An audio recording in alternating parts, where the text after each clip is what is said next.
so much for joining me today for our leadership training.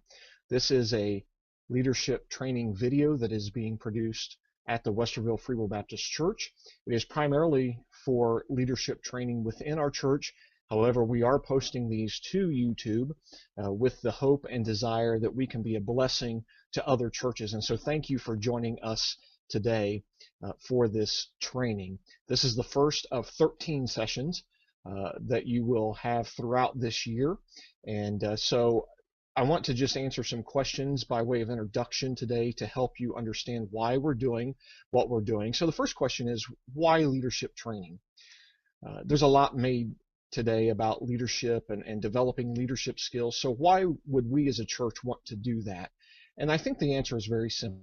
We just want to ensure that we are providing the very best leadership possible within our church. And we feel that training our leadership is a necessity. And so that's why we are doing this. So as I mentioned, this is the first of 13 sessions. So the question might be asked, when will this training take place? We hope to do this monthly, once a month. And you can go to www.westervillechurch.org/training/leadership. And here in the next few days, there will be a schedule of the events posted so that you will know when these events are taking place.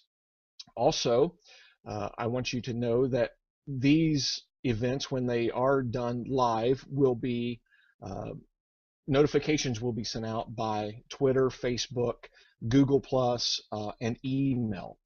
If you want to be on our email list to receive these notifications, please send an email to me. Just address it to Pastor Paul, Leadership, and then send it to westervillechurch@sbcglobal.net. And I will be glad to put you on my distribution list and make sure that we send out notifications to you when each live event will take place. So when you ask when will the training be, well, we hope to do this once a month, but we are doing these as live video sessions using the new technology provided to us by Google with Google+, Hangouts on Air. And so those Hangouts on Air will be seen on our YouTube channel.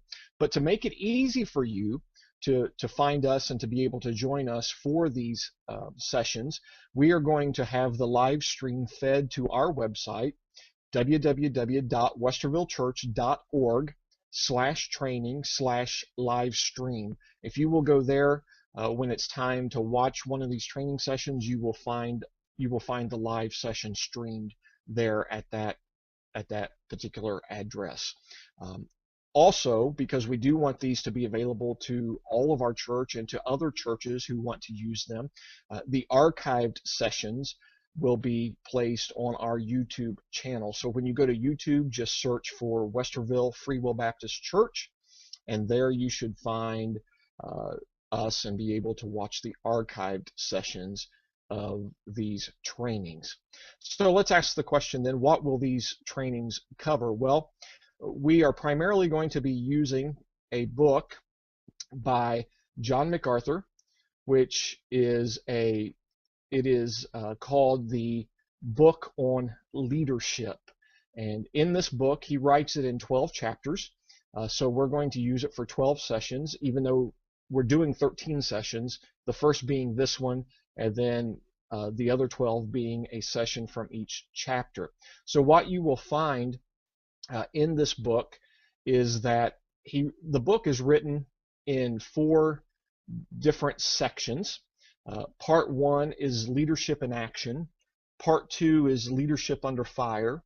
Part 3 is leadership held to a biblical standard. And part 4 is the epilogue. And so he breaks his chapters down into these 4 main headings. And what we will do is in each session, we will look at one chapter. And so here is an idea of some of the chapters that we will be covering and the subjects we will be covering: earning trust, taking the initiative, taking courage, taking charge, things of that nature, all the way down to sections 3 and 4, when we will talk about what qualifies leadership, what is that biblical standard that we want our leadership to be held to, and what is the measure of success for the biblical leader. So let's talk for just a moment about how do we define leadership. If we were to define it biblically, how would we define it? Well, I think the best place to go is to Matthew chapter 20, verses 25 to 28. And there you will see that Jesus is having an encounter with some people. And notice what it says. Jesus called them to him and said, "You know that the rulers of the Gentiles lord it over them, and their great ones exercise authority over them. It shall not be so among you, but whoever would be great among you must be your servant, and whoever would be first among you must be your slave, even as the Son of Man came not to be served, but to serve, and to give his life as a ransom for many." So you'll notice here that what Jesus is saying to them about leadership is that leadership is not about who's first. The biblical idea of leadership is really about who is it that has put himself in last place.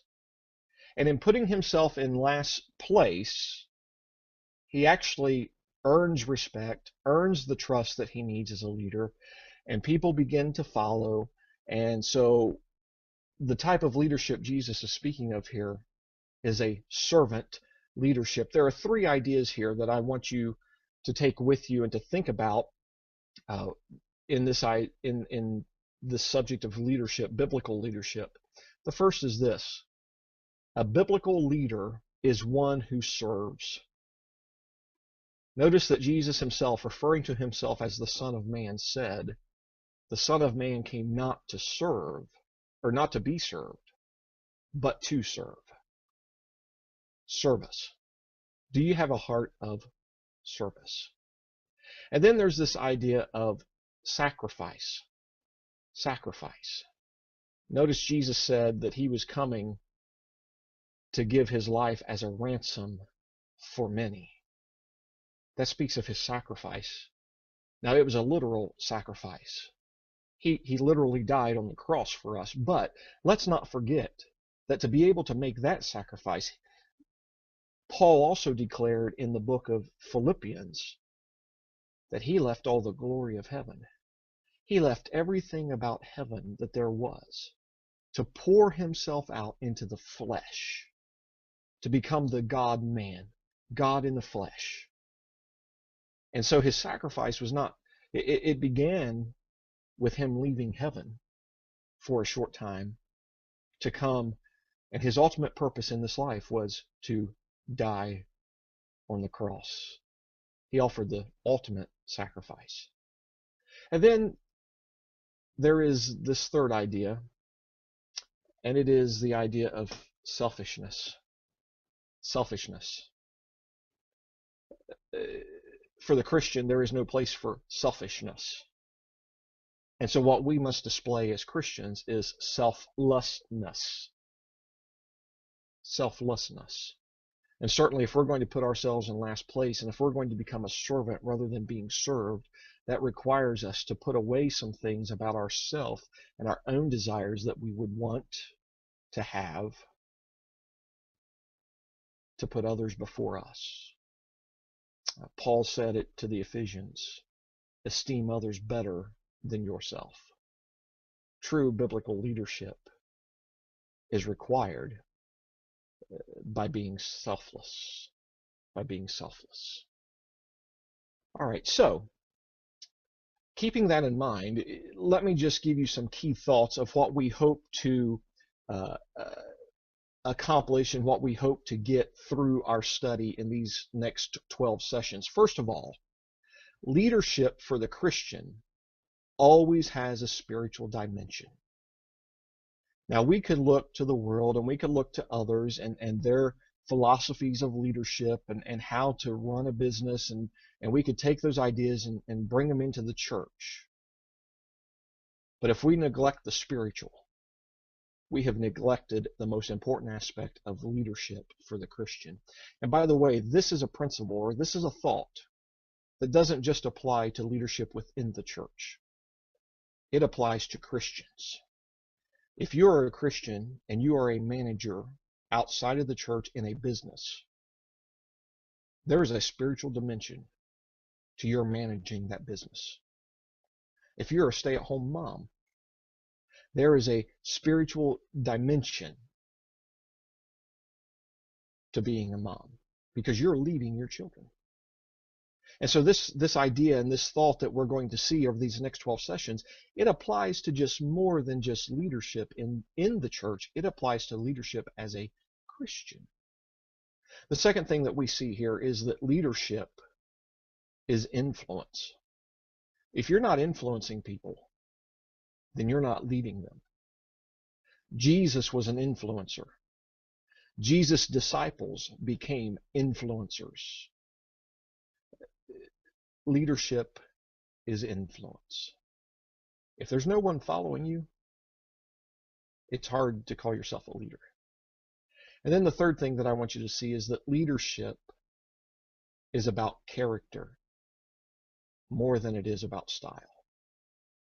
If you go through some of these leadership trainings that you could take from different areas and different companies, they're going to focus a lot on style. They're going to focus a lot on style.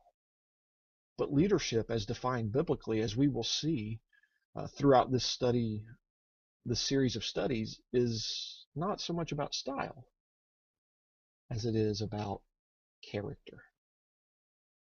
Character. And so by the end of this year and by the end of these 12 sessions, my prayer for you is that you will become a person of character. And if you're already a person of character, that you would be strengthened in your character to become even better in your character so that you can lead people the most effectively that you can. The last one thought that I want to give you in summary of what we hope to learn this year is this, that we need to learn to leverage our God-given style in leadership while imitating Christ by being a person of character. That's what we want to learn. That's what we want to focus this year during these sessions. And so thank you for joining me. Thank you for taking an interest in this leadership and training. And we'll look forward to seeing you in the coming months in these 12 sessions.